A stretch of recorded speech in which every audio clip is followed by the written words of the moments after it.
प्यारे बच्चों नमस्कार। आज की ऑनलाइन क्लास में आपका स्वागत है। प्यारे बच्चों, आज हम कक्षा 7 विषय सामाजिक विज्ञान के अंदर पुस्तक सामाजिक एवं राजनीतिक जीवन 2 अध्याय 10 समानता के लिए संघर्ष उड़ान कार्य पुस्तिका के प्रश्न हल करने वाले हैं। तो जो बच्चे चैनल पर नए हैं या जिन बच्चों ने अभी तक चैनल को सब्सक्राइब नहीं किया, सब्सक्राइब कर लें और अपने साथियों को शेयर जरूर कर दें। तो शुरू करते हैं आज की क्लास। अध्याय 10 समानता के लिए संघर्ष आप अपनी स्क्रीन पर देख सकते हैं।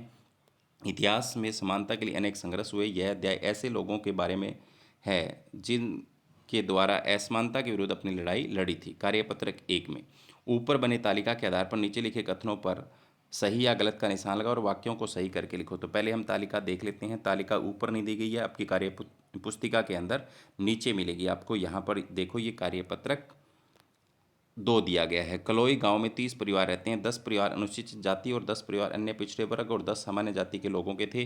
नीचे लिखी तालिका में इन परिवारों के बारे में कुछ जानकारी दी गई है। कलोई गांव के बारे में कुछ जानकारी। कुल परिवार 301। तो यहाँ पर पिता की शिक्षा, पिता की आय, बच्चों की पढ़ाई, अशिक्षित स्कूल कॉलेज, मजदूरी, खेती, नौकरी, यहाँ पर कहीं लड़के कहीं लड़की, सरकारी निजी ऐसे लिखा हुआ है। तो अनुसूचित जाति के अंदर देखो, अशिक्षित 8 हैं, स्कूल में 2 जाते हैं, और पिता की आय जो है वो मजदूरी 8 से, यानी 8 लोग मजदूरी करते हैं, खेती 2 करते हैं। और बच्चों की पढ़ाई में लड़के 3 पढ़ते हैं और कहीं लड़की 8, और सरकारी में 7 पढ़ते हैं लड़के और 2 लड़कियां पढ़ती हैं। निजी में कोई नहीं पढ़ता। अन्य पिछड़ा वर्ग के अंदर देखो, स्कूल के अंदर 10 के 10 जाते हैं और खेती से उनकी आय होती है।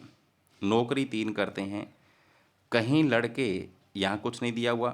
बच्चों की पढ़ाई सरकारी में होते हैं, 5 लड़के सरकारी में और 10 लड़कियाँ, और निजी में 5 लड़के पढ़ते हैं। सामान्य जाति के देखो, यहाँ पर पिता की जो शिक्षा है वो स्कूल कॉलेज 5-5 लिखा हुआ है। पिता की आय जो है वो खेती और नौकरी से हो रही है ज़्यादा। तो इस तरीके से यहाँ सारणी को दिखाया गया है। आप इसको सही तरीके से स्टडी कर सकते हैं और अपने अध्यापक से भी पूछ सकते हैं।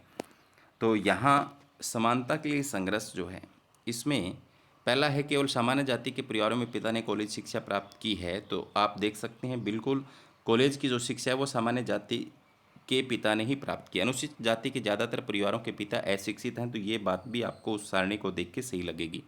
तीनों जातियों के ज़्यादातर परिवारों में पिता की आय का स्रोत खेती है। तो ये गलत दिया हुआ है। सिर्फ आप देखोगे तो पिछड़ा वर्ग जो है, अन्य पिछड़ा वर्ग, यहाँ पर तीनों जातियों की बजाय क्या लिखोगे, अन्य पिछड़ा वर्ग। तो ये गलत है, यहाँ काटा मार देंगे। ज़्यादातर सामान्य जाति में पिता खेती कर रहे हैं। तो ये पिता खेती नहीं कर रहे, क्या कर रहे हैं, नौकरी कर रहे हैं। तो यहाँ पर नौकरी लिख दोगे काट करके। सामान्य जाति और अन्य पिछड़े वर्ग के परिवारों से बहुत कम लड़के और लड़कियां स्कूल जा रही हैं। तो ये सामान्य जाति के अंदर नहीं, ये जा रही हैं अनुसूचित जाति के अंदर। तो यहाँ पर इसको काट करके इसकी जगह क्या लिख दोगे, अनुसूचित जाति लिख दोगे। तो यहाँ काटा मार दोगे, ठीक है। इसके बाद में आगे, तीनों जातियों में सामान्य जाति में परिवारों में ज़्यादा पिताओं की नौकरी से वजह से एक सुनिश्चित मासिक आय है। तो ये भी सही है।